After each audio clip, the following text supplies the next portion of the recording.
இன்னைக்கு மதியம் என்னத்த லஞ்சு? இன்னைக்கு மெயின் டிஷ்ஷே வந்து நெத்திலி மீனும் மத்தி மீனும் தாம்மா. இன்னைக்கு ஒயிட் ரைஸு நல்லா ஆற வச்சாச்சு நம்ம வீட்டில். இன்னைக்கு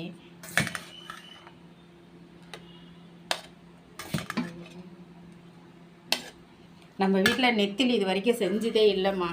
ஆனால் நெத்திலி இது போல் நம்ம செஞ்சுட்டு ஒரு பீஸ் எடுத்து நாங்கள் டேஸ்ட் பண்ணி பார்த்தோங்க. செம்மையாக இருந்தது. நம்ம மிளகாய் கிள்ளி போட்டு சாம்பார் வச்சுட்டு இது போல் நல்லா ஃப்ரை பண்ணிட்டோம்னா அதில் கருவேப்பிலையும் போட்டு ஃப்ரை பண்ணுங்க. செம்மையாக இருக்குது. அந்த வாசனைக்கே நம்ம சாப்பிட்டுடலாம் போல் இருக்குது. அவ்வளோ டேஸ்ட்டாக இருக்குது. நாங்கள் இது வரைக்கும் செஞ்சதே இல்லைங்க இந்த நெத்திலி மீன். இப்போ தான் ஃபஸ்ட் டைம் செஞ்சுருக்கோம். அவ்வளோ நல்லா இருக்குது. நல்லா பக்கோடா மாதிரியே இருக்குது. ரொம்ப நல்லா இருக்குங்க. நம்ம சிக்கன் பக்கோடாலாம் போடுவோம் இல்லைங்களா, அதே போல் இருக்குது இந்த நெத்திலி மீன். நல்லா சூப்பராக இருக்குது. மிளகாய் கிள்ளி போட்டு சாம்பார் வச்சுட்டு இதை வறுத்து வச்சுட்டு சாப்பிட்டா வேறு லெவலாக இருக்கும். நேற்றுக்கு மத்தி மீனும் நெத்திலி மீனும் எடுத்து வச்சுட்டோம் ஃப்ரிட்ஜில். அதனால் இன்றைக்கி அதை தான் செஞ்சோம். மத்திலி மீன் குழம்பு வச்சுட்டு நெத்திலியை நல்லா ஃப்ரை பண்ணியாச்சு.